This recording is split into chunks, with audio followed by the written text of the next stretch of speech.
नेपाल का पूरा मामला तो शायद लोगों को पता ही नहीं है। नेपाल का पूरा मामला ये है कि वहाँ पे जो नेता ऐश कर रहे थे, उनके बच्चे विदेशों में जाकर के अपनी एक उड़न तख्तरी में उड़ रहे थे, तो वहाँ की जनता बेरोजगारी से भुगत रही है, वहाँ की जनता रोजगार मांग रही है। स्ट्रीम मीडिया की तो यहाँ पे भी लुप हो रखी है साहब। गोदी मीडिया डरी हुई है। आप देखो चित्रा त्रिपाठी का, आप देखो टाइम्स नाउ वाले का, देखो आज गोदी मीडिया यहाँ की डर रही है, कांप रही है। मोदी गोदी मीडिया के मन में डर है कि हमारे साथ ना हो जाए, और वो डर जो उनके चेहरे पे दिख रहा है ना। जब अपने पे बात है यहाँ अंधभक्तों की, तो यहाँ आईटी सेल क्या चला रहा है, वामपंथियों को उखाड़ दिया। अब होगा नेपाल में हिंदू राष्ट्र का उदय। अब इस बात को समझो, जो नेपाल सदियों से हिंदू राष्ट्र है, तो अगर वहां पे 17 साल में 15 प्रधानमंत्री बदल गए, कोई वहां सेट नहीं बैठ रहा, तो आप समझो ना सिस्टम में खराबी है। सादा मोड़ के वो खड़े हुए हैं। बेशक हम ये कहते हैं कि बाबा नानक की बरकत इतनी है पंजाब पे, उनके 20 रुपए वाले लंगर का इतना कमाल है कि अगर आज सब लोग भी आंखें फेर लेंगे तब भी पंजाब भूखा नहीं मरेगा। ये कि आज जितने भी नेताओं ने प्रधानमंत्री को घेरे में लिया है या दायरे में उनके सवाल खड़े किए हैं, तो वो तो आज से तो खड़े कर नहीं रहे, वो तो कब से कर रहे हैं कि जनता को एक सड़कों पे उतरना पड़ेगा तब अधिकार मिलेंगे। पर हम नेपाल की घटना को भारत की घटना से जोड़ नहीं सकते। नेपाल में हिंसा हुई है, नेपाल में खून खराबा हुआ है, और भारत एक गांधीवादियों का देश है। एक गांधीवादी देश के अंदर खून खराबे का समर्थन तो कोई भी नहीं करता, और हम भी नहीं करते। हम ये चाहते हैं कि भारत की सत्ता में परिवर्तन हो। हम लोग भी तानाशाही को बहुत समय से झेल रहे हैं, पर हम ये चाहते हैं कि वो जो सत्ता का परिवर्तन है वो वोटों की चोरी को रोक करके हो। उनकी जो मंशा है उसको समझो। आज वो ये नहीं कहना चाहते कि भारत के युवाओं को हथियार उठा लेना चाहिए, सड़कों पे आ जाना चाहिए। सड़कों पे आओ, पर लोकतांत्रिक तरीके से आओ। अब नेपाल में तो आपने देखा, बंदों को मार दिया, पूर्व प्रधानमंत्री की बीवी को जला के ऑन रोड मार दिया गया, संसद भवन में आग लगा दी, वहां के मीडिया हाउस में आग लगा दी। तो उससे यहाँ के लोगों के मन में अगर डर बैठ रहा है, तो वो तो डर उनका है ना, उसमें हमारी तो कोई गलती नहीं है, या विपक्ष की तो कोई गलती नहीं है। सबसे बड़ा मुद्दा ये है कि सत्ता परिवर्तन क्यों नहीं होना चाहिए। जब एक तानाशाही का पेड़ इतना बड़ा हो जाता है ना, तो उसकी जड़ों को जनता खुद पूड़ देती है। वो नेपाल में भी देखा, और वो हमने श्रीलंका में देखा, और वो हमने बांग्लादेश में देखा। आज पड़ोसी देशों के अंदर जो ये बवाल आपको देखने को मिल रहा है, और वो क्यों मिल रहा है, क्योंकि वहां की जनता जागरूक है, अंधभक्त नहीं है। ये समझना पड़ेगा आपको। तो आप कहना क्या चाह रहे हैं कि यहाँ के लोग अंधभक्त हैं? बिल्कुल अंधभक्त हैं। जैसे आज़ादी के समय, देश की आज़ादी का जो वक्त था, देश की आज़ादी का जो वक्त था, उस समय भी बहुत से ऐसे लोग थे जो अंग्रेजों की दलाली कर रहे थे। आज वही सत्ता की दलाली कर रहे हैं। आप जब तक देखो, क्रांतिकारियों का देश भारत है, इसमें कोई दो राय नहीं है। आज देश के अंदर हर युवा चाहता है कि सत्ता का परिवर्तन हो, पर कुछ अंधभक्त लोग जो हैं और कुछ वोट चोरी जो है, वो तरीके आज सरकार ने अपने आप हाथ में रखे हुए हैं। वो सत्ता परिवर्तन कैसे होगा? आज की डेट में अगर नेपाल की घटना हुई है, तो सोशल मीडिया पे आप देखो अंधभक्तों के कमेंट, आप देखो ना कि यहाँ के बारे में सोचना भी मत, फलाना भी मत, ढिमकाना भी मत। भाई कौन सोच रहा है? कौन सोच रहा है? हम तो तानाशाही का विरोध करते हैं, हम तो नहीं कहते कि कपड़े फाड़ दिए जाएं। तो आपको समझना पड़ेगा साहब कि अंधभक्त जब तक जागेंगे नहीं। और आपको मैं एक बात बता दूं, जो सबसे ज्यादा मोहब्बत करता है ना, उसी की दुश्मनी सबसे गंदी होती है। याद रखना आप इस बात को। की जा सकती है, नेपाल की तुलना भारत से थोड़ा ही की जा सकती है, जो विपक्ष के नेता यहाँ कर रहे हैं। देखिए, मैं आपको एक फिर कहना चाह रहा हूँ, नेपाल की तुलना भारत से नहीं की जा सकती, श्रीलंका से नहीं की जा सकती, बांग्लादेश से नहीं की जा सकती। पर आज क्यों कर रहे हैं? मैं आपसे वही कहना चाह रहा हूँ कि आज हमारे देश के अंदर जब लोग जागेंगे, सड़कों पे उतरेंगे, तो आपको बदलाव नजर आएगा। आज गांधीगिरी के तरीके भी होते हैं। आज भारत की, मैं बिल्कुल मना किया, सड़कों पे लोग उतरते हैं। जब आंदोलन होते हैं उनको दबा दिया जाता है। ऐसा कौन सा आंदोलन है जो कामयाब होने दिया? अगर आप शाहीन बाग की बात करो, उस आंदोलन को दबाया गया, किसान आंदोलन को दबाया गया, पहलवान आंदोलन में बहन बेटियों को सड़क पे घसीट दिया। आप बात करें, आंदोलन दबते नहीं है। आज भारत में आंदोलनों को पूरा का पूरा दबाने का काम यहाँ की सियासत करती है। मुसलमानों की सीएनआरसी में जीत हुई। देखिए, जिसको आप जीत और हार के मुद्दे से तोलते हो ना, वहां सड़कों पे बेटियों को लेटाना आप जीत मानते हो, तो ये आपके ऊपर शर्मसार सवाल है कि जिस देश के अंदर बहन बेटियों को सड़कों पे पीटा जाता हो, उनके मुंह पे पुलिस वाले लात रखते हो, और आप उसको जीत और हार के एंगल से देखोगे। मैं पूरे आंदोलन की बात कर रहा हूँ। पूरा आंदोलन कहाँ जीत हुआ? क्या हुआ? आज क्लीन चिट मिल गई, दिल्ली पुलिस ने क्लीन चिट दे दी। अगर आप ब्रिजभूषण की बात करो, क्लीन चिट मिल गई। तो आप इस चीज को समझो, आप इस चीज को समझो, भारत में सत्ता परिवर्तन हर आदमी चाहता है, पर तरीका नेपाल वाला कोई नहीं चाहता, तरीका बांग्लादेश वाला। वोट अधिकार चोरी हुई है, वोट चोरी क्या बड़ा? वोट अधिकार क्या करेगा? वोट अधिकार जब वोट चोरी होंगे। आप मुझे बात बताओ, कल महिला जो वहां पे वोट डाल रही है, उनकी फोटो स्वाति मालीवाल की, और आपको पता होगा वो आपकी फिल्म स्टार हीरोइन है, क्या नाम है, कंगना, उसकी फोटो तो निकल के बाहर आ जाती है। और जब हम सीडी मांगते हैं कि हमें सीसीटीवी की फुटेज दो, तो चुनाव आयोग कहता है महिलाओं के सम्मान से छेड़छाड़ नहीं होगा। क्या ये महिलाओं के सम्मान से छेड़छाड़ नहीं है कि स्वाति फोटो को सार्वजनिक किया जा रहा है? क्या ये महिलाओं के सम्मान से छेड़छाड़ नहीं है कि बीजेपी की सांसद उसको, कंगना को आप सड़कों पे उतार करके वो फोटो सब लोग अपने घरों में परोस रहे हैं। अरे खुद सरकार को सोचना चाहिए कि जब अपने पे बात आती है तो मुंह फेर लेते हैं। ये जनता जब जागेगी ना, मैं आपको दिखा दूंगा कि भारत के नेता भी इसी तरीके से अपने आप इस्तीफा देंगे, पर तरीका ये नहीं होगा। तरीका लोकतांत्रिक होगा, तरीका लोकतांत्रिक होगा। लोग सरकारों के घरों के बाहर, आज मैं आपको बता रहा हूँ वो मिलता क्या मिलता है, वोट तो आधे आदमियों के डलते नहीं है, आधे आदमियों के वोट तो सरकार अपनी मर्जी से डाल लेती है। क्या तरीका है ये? कोई वोट हो रहा है? आप इसको लोकतांत्रिक जीत मानते हो भारत की? हम नहीं देखते इसको। इस्तीफा कैसे देंगे? नेपाल में भी दबाने की कोशिश हुई थी, 20 लोगों की हत्या हुई है, तब जाकर के देखिए नेपाल का पूरा मामला तो शायद लोगों को पता ही नहीं है। नेपाल का पूरा मामला ये है कि वहां पे जो नेता ऐश कर रहे थे, उनके बच्चे विदेशों में जाकर के अपनी एक उड़न तकश्री में उड़ रहे थे, तो वहां की जनता बेरोजगारी से भुगत रही है, वहां की जनता रोजगार मांग रही है। एक नेपालियों को यहाँ पर आकर के, भारत के अंदर आकर के नेपाली लोगों को चाउमीन बना बना के बेचनी पड़ रही है, भारत के अंदर आके गाड़ियां साफ कर रहे हैं, कोई चौकीदारी कर रहा है। तो कहाँ है नेपाल का भविष्य?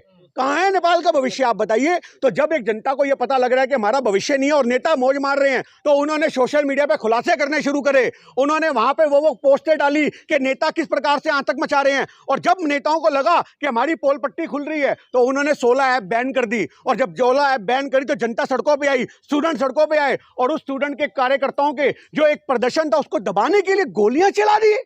यार 13 साल, 15 साल, 18 साल, 20 साल के बच्चों के सीने में गोलियां मारी है नेपाल के अंदर।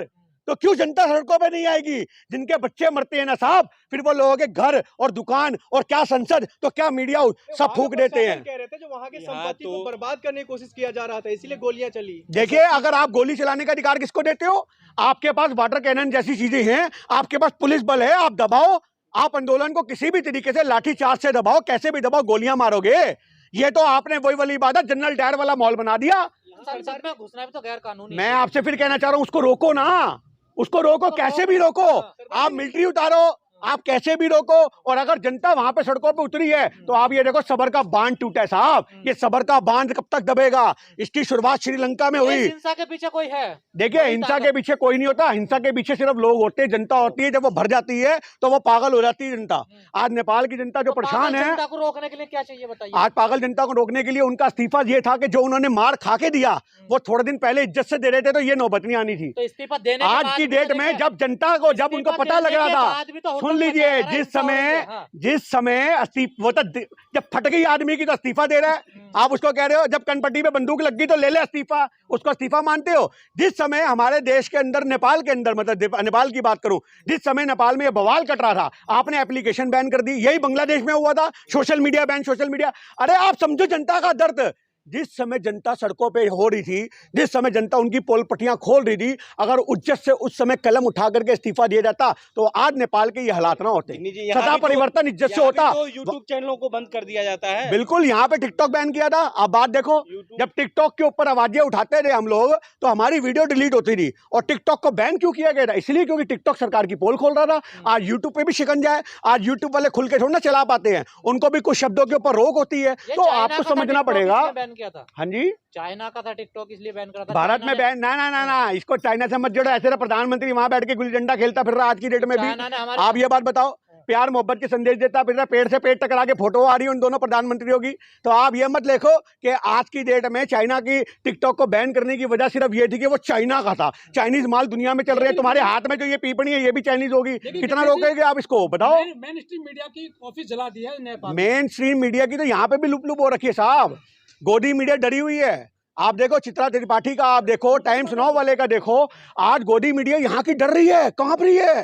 गोदी मीडिया के मन में डर है कि हमारे साथ ना हो जाए। और वो डर जो उनके चेहरे पे दिख रहा है ना, वो साफ झलक रहा है कि भैया भारत के लोग, ये कोई ऐसे बोल रही है गोदी मीडिया, ये गलत है, ये नहीं होना चाहिए। जबान कांप रही है साहब, फब्बल हो रहे हैं वो लोग। भारत में आ गई हैं, क्या नेपाल के प्रधानमंत्री भी भारत में समर्थन लेंगे क्या? देखिए, आज हमारे देश के प्रधानमंत्री ने ये जरूर बोला कि वहां पे हिंसा नहीं होनी चाहिए। आप समझना, आप मेरी बात सुनो। प्रधानमंत्री ने ये बोला हमारे, एक ट्वीट करके, कि नेपाली भाषा में वो भी, कि हिंसा नहीं होनी चाहिए, शांतिपूर्वक रहो, ये रहो वो रहो। मैंने एक अपना कमेंट डाला है, गिन्नी साहनी मेरा पेज है, आप उस पेज पे जाके देखना। उस पे बंदा गुड्डू भाऊ महाराष्ट्र का क्या लिख रहा है, मोदी जी को लिख रहा है कि बापू जी आप भी सुधर जाओ, नहीं तो अगला नंबर आपका भी हो सकता है। ये हम नहीं कह रहे, जनता कह रही है। और उसके कमेंट में 700 से 800 लाइक थे। आप ये लगाओ तो आज मैंने वो पूरी की पूरी पिक्चर काट के डाली है और हमने लिखा है कि ना भाऊ आप गलत बोल रहे हो, क्योंकि भारत गांधीवादियों का देश है। हम इज्जत से लोकतांत्रिक तरीके से सरकार को दफा करेंगे और बिल्कुल करके रहेंगे। तो क्या नेपाल के चौकीदार जाग गए? देखिए, नेपाल के चौकीदार नहीं, नेपाल की आज बहुत सारे लोग चौकीदार कहते हैं या नेपाल के लोगों को छोटी छोटी आंख वाले कहते हैं। आज मैं एक बात कहूंगा, उन छोटी छोटी आंख वालों को पूरा नजर आता है।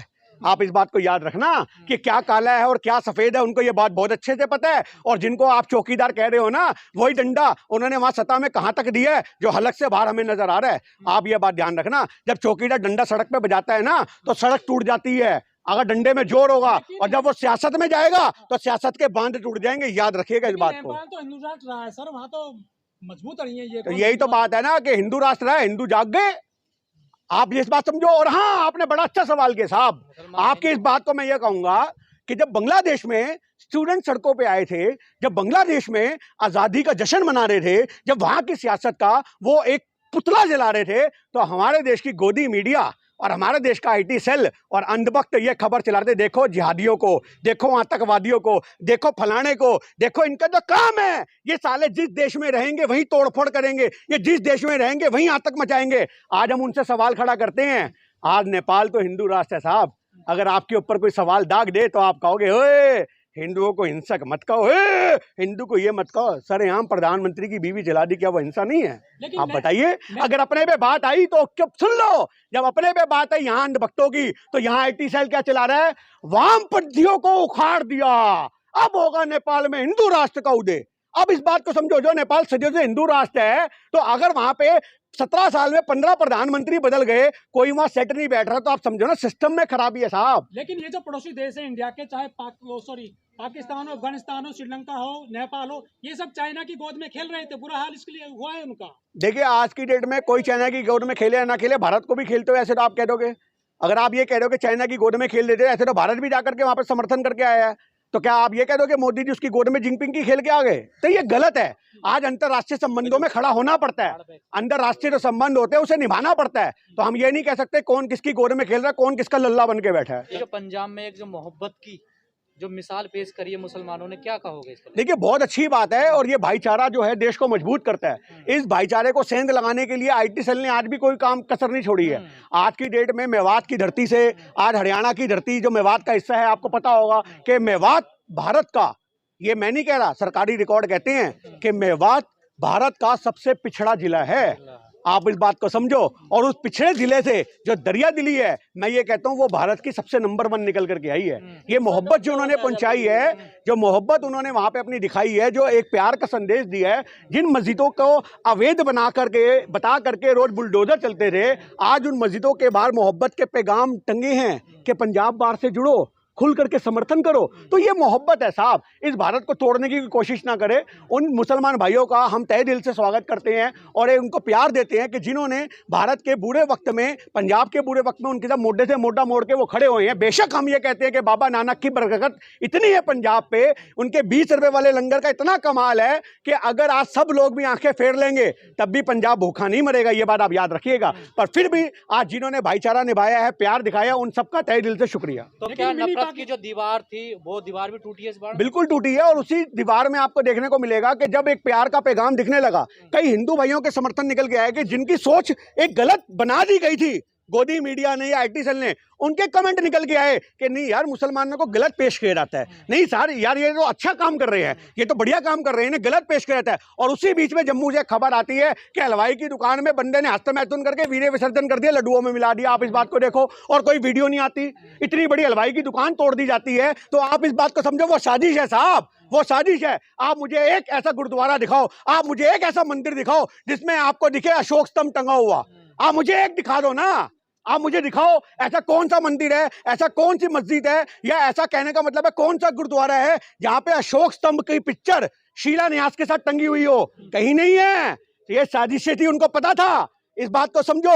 उनको वक्फ बोर्ड वालों को भी पता था कि आज मुसलमान उसको गवारा नहीं करेंगे, इसको टांगो और उसके बाद वो तोड़ा जाएगा और वहां से मुद्दा उठेगा। वो भी साजिश है। तो क्या दिक्कत है अशोक चिन्ह से? अशोक चिन्ह सम्मान है भारत का। आप मेरी बात समझो, मेरी बात सुनो। अशोक चिन्ह भारत का सम्मान है। धार्मिक स्थलों पे धार्मिक प्रतिलिपियां होती हैं। आप इस बात को समझो। आज अगर अशोक स्तंभ अगर हर मंदिर के बाहर हो, हर गुरुद्वारे के बाहर हो और हर मस्जिद वाला इतराज करे तो हम उसके भी खिलाफ होंगे। पर अगर आप साजिशों के तहत किसी धर्म को घेरने के लिए काम करोगे तो सवाल आप पे खड़े होंगे। बिल्कुल राष्ट्रीय स्तंभ है, तो आज हमारे दिल में है ना भाई वो दिल। आप इस बात को समझो ना, उन्हें धार्मिक स्थानों पे क्यों रखा जा रहा है, ये गलत है।